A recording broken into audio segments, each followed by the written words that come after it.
Mine is quite brief, Dibal, and I had said at the beginning of the show that I happen to know Dr. Fred Matiang'i personally. And of course, Dibal, all these years later, as an strategist, as an analyst, it would be remiss of me to not share my observations, my findings, with this panel. We really began this work with you more than 12 years ago in 2011, 2012 at NTV. Dibal, Fred Matiang'i is, as with any national leader, there'll be a lot of scrutiny and a lot of things that will come up. There are a lot of suspicions about his role as a university student in the Moi regime.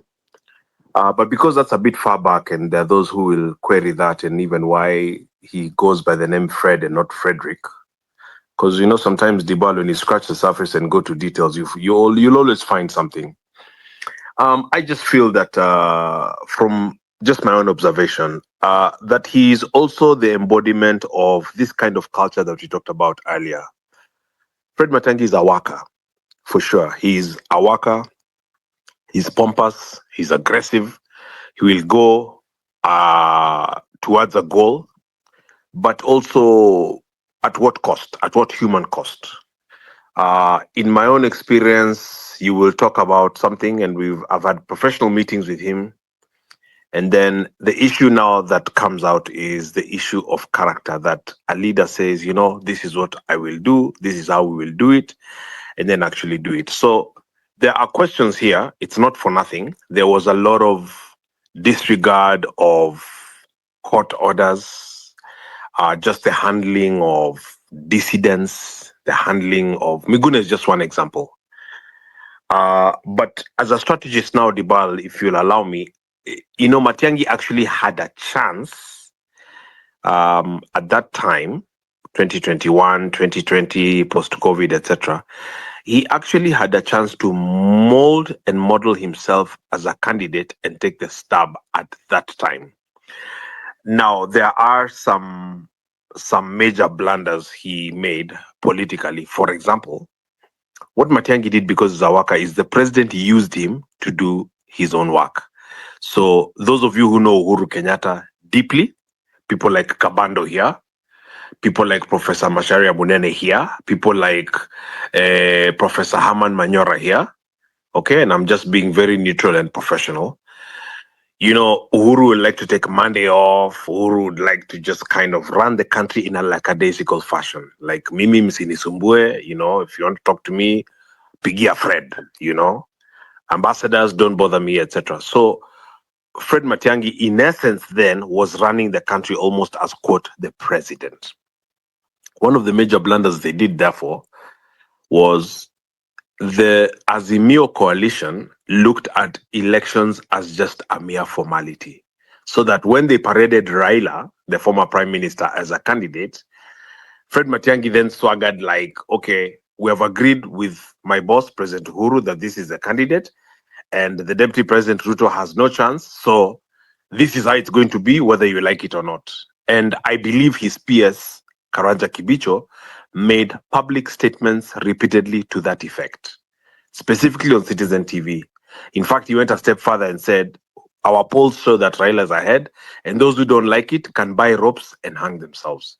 So as we talk about the toxic culture of bullying, of disregard for the constitution, of disrespect for human beings, of manipulating and using and oppressing people, because that is where the Rivayala cases, etc., come from, Dibal, as an honest space, will not be able to run away from those uncomfortable discussions. And I really thank everybody who has made a contribution this evening towards morality and just having values and having a country that is clean and objective and humane. I really thank all of you guys that have spoken that way, Kabando and the rest, because there is no point of us continuing to cry about bad leadership and then always putting in a leadership that in the end we end up crying. So I'll kind of pause there. I know many things, but there are heavy questions about the callous, arrogant, heavy-handed, really is the word, leadership style of Fred Matiang'i. I thank you. Yes.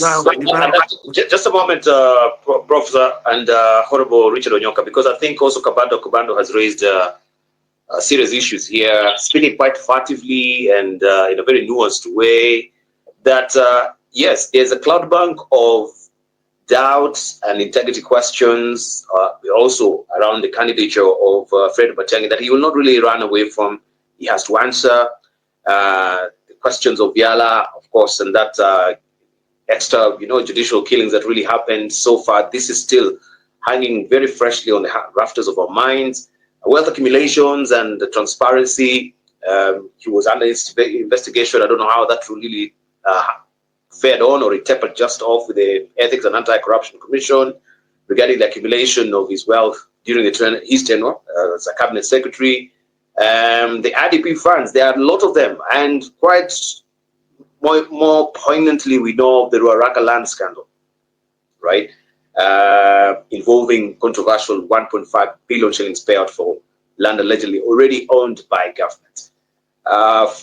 We had ethical conduct during electoral campaigns, and I can see, I think, Honorable Kioni, you've dropped again to the listeners or the plenary questions around that. And the Kenya National Commission on Human Rights accusing Dr. Matiang'i in 2018 of breaching electoral laws by allegedly bribing voters during Jubilee campaigns, including the donation of a school bus, funds to a high school. How much, or how do, of course, such actions align with ethical standard expected of public servants, and what impact, of course, might they have on his presidential campaign? These are questions that we need to interrogate, because now when you come to this spaces, you're coming to the public arena, you're vulnerable. You are bound to be, questioned on these things. So we'll want to hear how you handle that briefly. Allow me just to get Professor, where is he?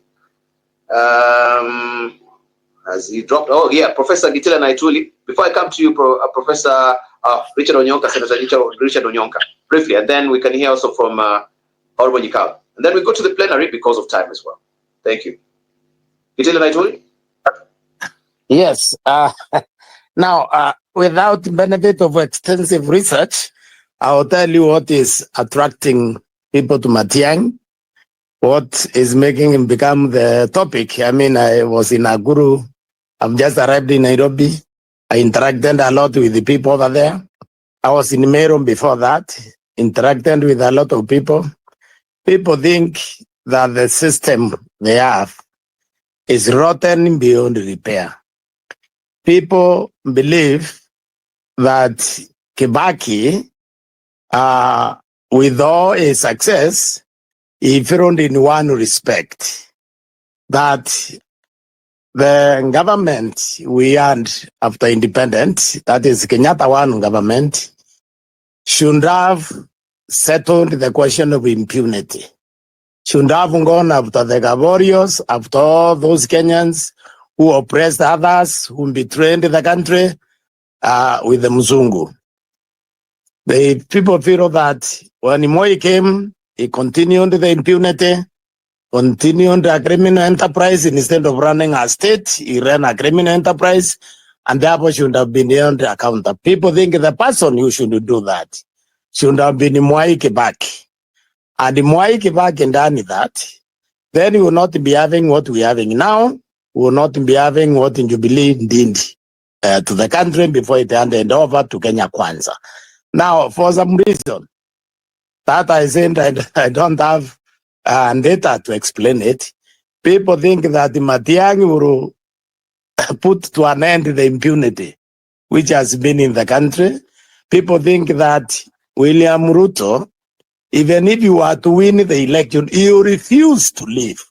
And therefore, the Kenyans are looking for somebody who has the capacity to run him out of town in the event that he decides to violate the law and take us to 2007.